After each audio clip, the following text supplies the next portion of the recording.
Dear students, कल जो हमने issue of debentures for consideration other than cash किया था, उसकी मैं एंट्रीज एक बार फिर रिवाइज करवा रहा हूँ। बुक में है और बुक में आप से ये याद करके लिखने के लिए बोला था। आज मैं इसके क्वेश्चन भी करवाऊँगा।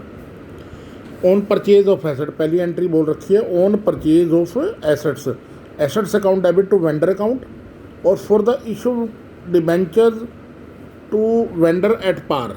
तीन तरह एक्चुअली कंपनी के अंदर पार पे और प्रीमियम पे शेयर इशू कर सकते हैं हम। जो इशू शेयर में था, डिबेंचर हम डिस्काउंट पे भी इशू कर सकते हैं। तो पार की एंट्री वही जैसे पिछले उसमें था, vendors account debit to debenture. Vendor कौन होता है? बेचने वाला। और for the issue debentures to vendor at premium, premium पे करते हैं vendors account debit to debentures account to security premium reserve account. पहली तो देखो एंट्री करनी है परचेज ऑफ एसेट की। उसके बाद for the issue of debentures to vendor at discount, discount में करते हो तो vendors account debit discount on issue of debentures account debit to debenture account. यहाँ पर क्या है? प्रीमियम में देखो, पार में तो सिंपल वेंडर टू डिबेंचर याद करने का तरीका। प्रीमियम में फालतू पैसा ले रहे हैं, प्रॉफिट है इसलिए सिक्योरिटी प्रीमियम रिजर्व क्रेडिट कर दिया। डिस्काउंट में कम ले रहे हैं, लॉस है इसलिए discount on issue of debenture debit कर दिया। 1 मिनट में आपको एंट्री याद हो जाएंगी। अब मैं स्टेप बाय स्टेप पहला क्वेश्चन करवाता हूँ, इसका 9th क्वेश्चन। ये 9th क्वेश्चन के अंदर क्या बोलते हैं, स्टेटमेंट देख लो आप इसकी। एक कंपनी लिमिटेड, एक company purchase assets of the book value of ₹9,90,000। बिल्कुल क्लियर आ जाएगा आपको। हाँ, यहाँ से एक company purchase assets of the book value of ₹9,90,000 from another company. एक कंपनी ने खरीदी दूसरे से, तो यानी 9,90,000 की एंट्री क्या होगी? Assets account debit to vendor. नाम नहीं लिखा, नाम लिखा हो तो नाम करते। It was agreed that the purchase consideration का मतलब हमने देना क्या है? To be paid by issuing 11% debentures of 100 each, assuming that debentures have been issued at par at a discount of 10% at a premium of 10%। तीनों तरह के case हो गए। Give journal entries in the books of the purchasing company. अब ये देखो एक company limited, पहली एंट्री एसेट परचेज की है, बुक वैल्यू, तो पहली वही एंट्री लिख लो। अगर आपको एंट्रीज आती हैं तो क्या होगा? Assets account debit to vendors account. Vendors कौन है? बेचने वाला।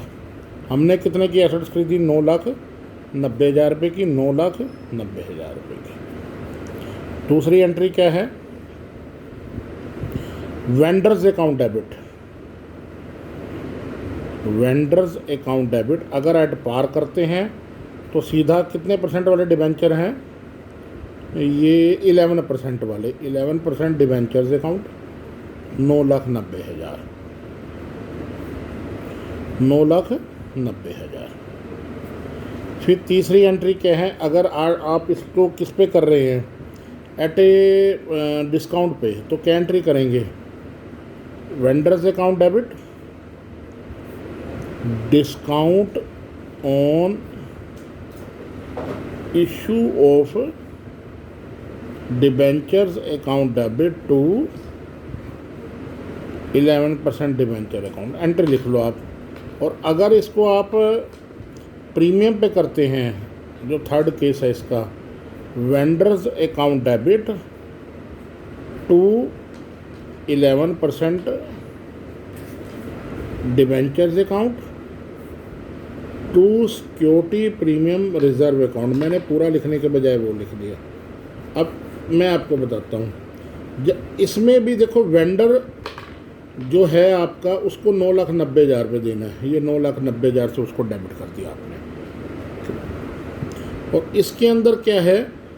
अब देखो सिंपल सी बात है, हमारा कैलकुलेशन का तरीका क्या है? 9,90,000 बटे हमारा डिबेंचर क्या है? 10% डिस्काउंट पे, तो हमारा कितने का हो गया? 90 का। ये कट गया 11,123 डिबेंचर्स देने हैं। 100 वाले 100 से हो गया, डिफरेंस को इसके अंदर लिख देंगे आप कैलकुलेटर के ऊपर। फिर उसके बाद प्रीमियम है,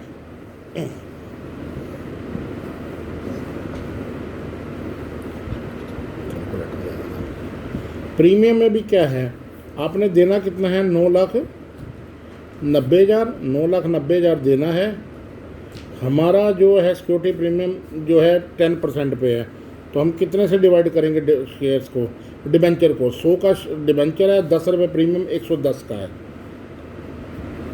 9 1 2 3 9000, तो 9000 डिबेंचर्स करेंगे तो 9000 को 100 से गुना करके यहाँ आ गया, 9000 को 10 से मल्टीप्लाई करके यहाँ आ गया, तो ऊपर वाले में 9 लाख आ जाएगा, इसमें क्या आ जाएगा 90,000, और इधर कितना आ जाएगा 9 लाख। और इधर भी देखो 11,000 डिबेंचर्स है, 11,000 को 100 से मल्टीप्लाई किया, डिस्काउंट में 11,000 है, 10 का है तो 10 से मल्टीप्लाई कर गया। तो ये आपका पहला क्वेश्चन आपका बच्चे कंप्लीट हो गया। अब ये नेक्स्ट क्वेश्चन को मैं करवाऊँगा।